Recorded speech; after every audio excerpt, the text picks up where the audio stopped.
कालीघाट महाशक्तिपीठ, जहां रहस्य, शक्ति और मोक्ष एक साथ मिलते हैं।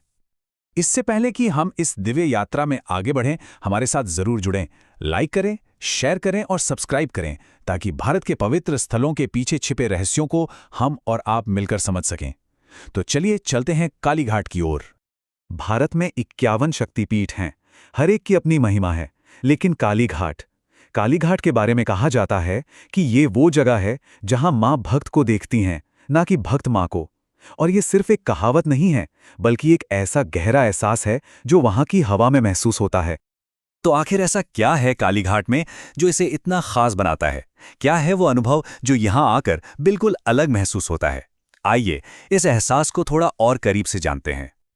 सोचिए, कोलकाता शहर का वो शोर, वो भागदौड़, और उसके ठीक बीच में एक ऐसी जगह जहां कदम रखते ही जैसे वक्त ठहर जाता है। मन के अंदर चल रही सारी उथल-पुथल अचानक शांत हो जाती है। कहते हैं यहां आपकी बुद्धि नहीं, आपका हृदय बोलने लगता है। यहां मां दक्षिण कालिका की जो 3 विशाल आंखें हैं, वो सिर्फ पत्थर में उकेरी हुई कला नहीं है। मान्यता यह है कि वो आपका बीता हुआ कल, आपका आज और आपका आने वाला कल सब एक ही नज़र में देख लेती हैं।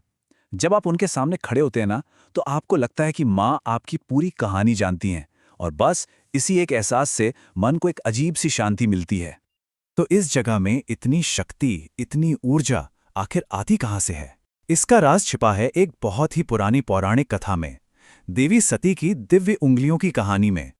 कहानी उस वक्त की है जब महादेव के गहरे दुख को शांत करने के लिए भगवान विष्णु ने अपने सुदर्शन चक्र से माता सती के शरीर के हिस्से किए थे।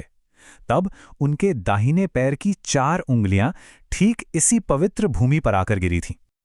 और जानते हैं, इसी वजह से शास्त्रों में इस जगह को पादप पीठ भी कहा गया है। पादप यानी पैर से जुड़ा हुआ। यह सिर्फ एक घटना नहीं थी, बल्कि एक गहरा संकेत था, जीवन की नींव, स्थिरता और आगे बढ़ने की शक्ति का। लेकिन इन 4 उंगलियों का मतलब सिर्फ एक पौराणिक घटना तक ही सीमित नहीं है। असल में ये हमारे जीवन के उन 4 सबसे बड़े स्तंभों का प्रतीक हैं जिनकी तलाश हम सबको होती है। ये 4 उंगलियां असल में जीवन के 4 पुरुषार्थ हैं: धर्म, अर्थ, काम और मोक्ष। मतलब धर्म के रास्ते पर चलना, अर्थ यानी जीवन जीने के लिए जरूरी साधन पाना, काम यानी अपने इच्छाओं पर काबू रखना, और आखिर में मोक्ष यानी इस जीवन चक्र से मुक्ति। ऐसा माना जाता है कि कालीघाट में मां इन चारों चीजों का संतुलन एक साथ देती हैं। पर बात सिर्फ पौराणिक कथाओं की नहीं है। इस मंदिर के कुछ ऐसे गहरे राज हैं जो आज भी तर्क और विज्ञान की समझ से बिल्कुल परे हैं। सोचिए, सदियों पहले का वो वक्त जब ये पूरा इलाका घना जंगल हुआ करता था। कहते हैं कि ब्रह्मानंद गिरी और आत्माराम ब्रह्मचारी नाम के 2 संतों ने आदि गंगा नदी से एक दिव्य रोशनी निकलती हुई देखी, और जब वो उस रोशनी का पीछा करते हुए गए तो उन्हें पानी के अंदर से मां की वही पवित्र शिला मिली जिसकी आज पूजा होती है। लेकिन इस मंदिर का सबसे बड़ा, सबसे हैरान करने वाला रहस्य क्या है जानते हैं?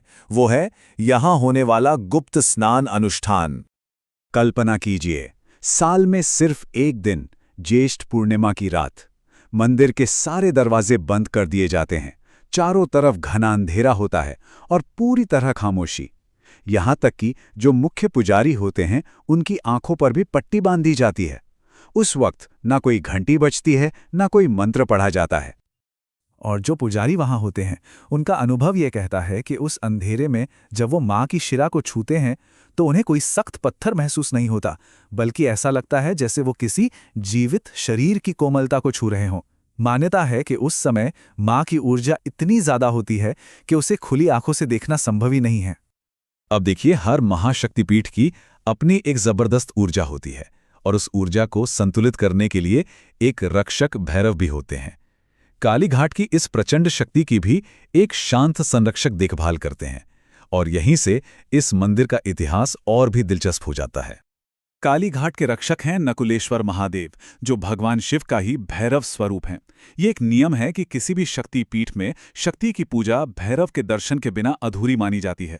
यहाँ शिव का शांत स्वरूप मां काली की प्रचंड ऊर्जा को संतुलित करता है, जो अपने आप में सृष्टि के संतुलन का सबसे बड़ा प्रतीक है।